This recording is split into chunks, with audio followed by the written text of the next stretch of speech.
What's up, guys? Okay, so now I'm going to take you guys through the first two phases of the lean mass method, and these are the most important phases in the entire method. Okay, and that is going to be the priming phase and the depletion phase, and basically what the entire goal is of these, and that is to promote insulin sensitivity. Because when you promote insulin sensitivity, you go through the priming phase, you go through the depleting phase.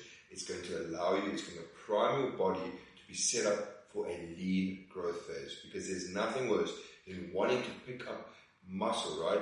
Lean quality mass, and then coming out the other side of that bulk of the growth phase with a bunch of fat, okay? And then when you have to drop that fat, what a lot of people tend to do wrong, they end up going in this like crazy depletion. What ends up happening is they lose a bunch of muscle tissue in the process. So I'm going to explain this through a little Miro board that I put together for you guys, so you get a better understanding of why these phases are so important and how they've helped me build lean quality mass. And not just that, every single one of my clients in the lean mass method. Let's go. Okay, now that we're in the Miro board, I'm going to tell you the importance of the priming and the depletion phase in the lean mass method and why it is the most important phase. Okay, so basically it is important because it is going to prioritize helping you become insulin sensitive. And now this insulin sensitivity is going to be the key that is going to help you build lean quality mass without picking up fat or excess fat in the process, so you don't come out the other side just looking fluffy and chunky and soft. Okay, you want to come out looking hard and solid with muscle bellies nice and full. Okay, so we're going to start off with what is insulin? So insulin is a hormone, right? It's basically a chemical messenger that your body uses to control and handle energy, especially when it comes from food, right? The macronutrients, okay? So insulin is produced by the pancreas, and its main job is to move glucose, which is sugar, from your bloodstream into your muscles, your fat, and your liver cells, okay? This is where it can either be used as energy or it's going to be stored, okay? So after you eat, what happens is your blood sugar rises, your pancreas releases insulin. The insulin opens the door so that the cells can uptake and absorb the glucose, the sugar, okay? So your blood sugar levels drop back to normal. So that's basically what I do. So the pancreas is going to release insulin when you're eating food, which is going to make your blood sugar to spike. But now what you want is that insulin is going to go to the muscle cells, it's going to go to the fat cells, it's going to go to the liver cells, and it's going to be the key to open up that and allow those cells to use it, okay, either as energy or it's going to be stored. So I've actually put together a little diagram for you guys, which I found, just so that you have a better understanding of how it works. So insulin is basically the key that's going to open up the door, right? That's going to allow for this glucose channel to open, where the glucose is going to go in, which then allowing the blood sugar levels to drop once more. It's just really simple to remember how it works with diagrams. That's just how I work. I find it a lot easier to understand. Now let's move into the differences between insulin resistance and insulin sensitivity. So let's start off with insulin resistance. So when you're insulin resistant, right, you've got low insulin sensitivity. This means that your cells do not respond properly. So your pancreas has to produce more insulin to get the exact same effect, which over time can lead to fat gain and, of course, metabolic issues, then which can lead to type 2 diabetes, which you do not want, okay? That's your body not responding very well at all to insulin, okay? Your cells do not respond well. So instead of the nutrients being sent to the muscle tissue and being used as energy, it is going to be stored as fat, okay, instead. That's where that fat gain happens. So energy levels crash, cravings become more, fat loss slows down, and even when you're in a calorie deficit. I've had so many guys come to me, right? They've been telling me, yeah, they've been in this calorie deficit for X amount of time, but they just aren't seeing any progress, and they've properly plateaued. Now, the reason for that is because their body, they are not responding well to insulin. So instead of their body working for them, it is literally working against them, okay? So this is why we want to prioritize them becoming insulin sensitive, because when you're insulin sensitive, okay, you are highly sensitive to the insulin that's being released, your cells will respond quickly. That means that they will absorb the glucose quickly, keeping your blood sugar level stable. Now, when you are insulin sensitive, okay, your muscles are just going to open up. They're going to open up easily when insulin is released after consuming food, okay? Now, the carbs you eat will be shuttled to the muscles, where this will be used as glycogen, okay, which is going to aid growth, repair, recovery, and it's also going to be your main source for those workouts, okay, which is going to give you the fuel.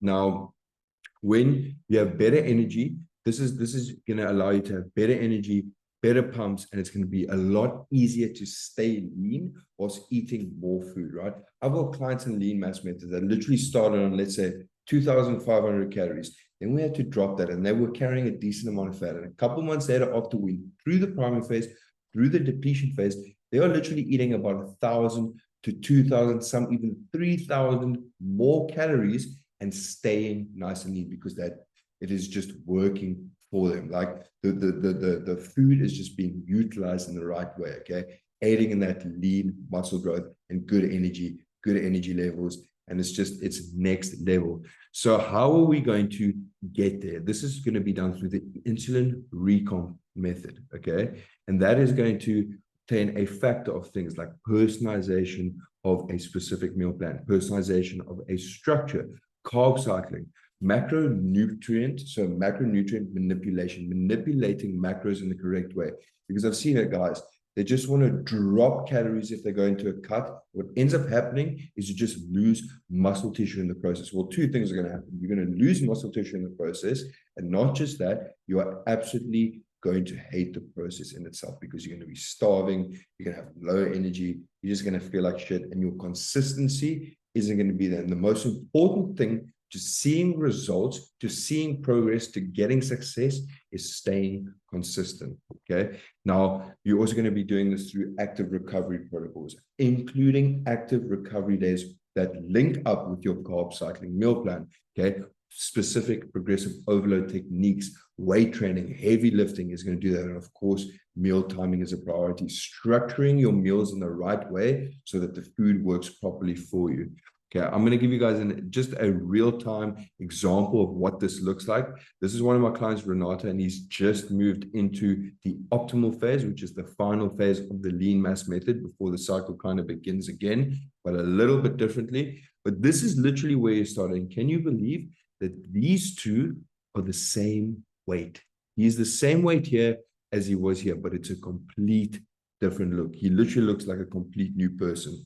So the priming phase and depletion phase, this is where the body fat is high. And our main goal is to drop fat, build muscle in the process through the right macro manipulations, and then, of course, prime him to become insulin sensitive. During this depletion phase is where we start to pull out the carbs from the plan even more, further boosting that insulin sensitivity. And when the time is right, that's when we start moving into the growth phase, the lean growth phase. So you can see the difference here. Look at that. This is when we dropped him, right? He had almost no carbs in his plan, but he could deal with it because we didn't just drop it, we gradually dropped it, okay? Because that's what you need to do to preserve the muscle tissue, okay? And to stay on course with the plan, right? But look at that. Boom. Went into the lean growth phase. He picked up a decent amount of weight. His insulin sensitivity was super good. So now the nutrient utilization and the lean mass was super, super good, okay? Now we've moved into the optimal phase. Now, the optimal phase is where the calories are going to be nice and high. Your strength is going to be through the roof. You're going to be hitting PRs week after week. And that's the same with the growth phase as well, hitting PRs week after week. But here, this is where the heaviest lifting is going to be. This is where the most like mass is going to be gained, okay? So let me show you guys here, just to show you what I'm talking about. So Renato started at 3,000 calories. Now this plan, his starting plan was the 1st of June, okay, 2024. 3,000 calories is what I started him off with. Then we obviously dropped those calories, but that is what he looked like sitting at 3,000 calories. This is what he looks like. This is the most recent, which was literally today. And that is 204.6 pounds. You can see started at 204.6 pounds. This is what it looks like. You see, deplete, boom. Insulin sensitivity is on point. We just stop pushing up the food. And look at the difference in that. And we are still going. Don't get me wrong. This is today. I think we're going to get to about 210 pounds, 215 pounds even, because he's still looking nice and lean and his body's still responding really, really well to the food. But look at what a difference that makes, eh? Just by prioritizing insulin sensitivity. So guys, if you are struggling to pick up lean quality mass, you've been trying to go through these bulks, right? And every time you go through this bulk, you just end up looking fat on the other side. It's because you haven't done the right strategy. Okay, there's a reason why the lean mass method is structured in the specific way that it is, because you cannot pick up as much muscle tissue when you have got fat on your system, when your body is not working for you. So it is crucial to get that insulin sensitivity on point. Otherwise, you're going to continue to try and try. I've had guys come to me again for, like, they said they've been stuck for years. One of my clients, Anthony, was stuck for 10 years. I think it was 179 pounds. 10 years he was stuck. He joined the lean mass method. We got him to 225 pounds lean, abs still visible. Now we've gone down because we obviously went into that optimal phase. So we're going to do a bit more, prioritize that insulin sensitivity again, and boom, spike it up. But that is that, guys. This is why you need to prioritize it. And if you're not sure how to do that, I will literally link the lean mass method explaining how to do it, all the little factors, all of the little processes within the lean mass method. Guys, it's all there. Use the information. Don't just watch. Literally write it down, implement it, and I promise you, you will start seeing changes. And if you don't know how to do that, if you do not know how to personalize things in a specific way, okay, and you're stuck, reach out, book a call with me, okay, and we'll make it happen. But cheers, guys. I hope you guys found value in this, and I'll see you for the next one.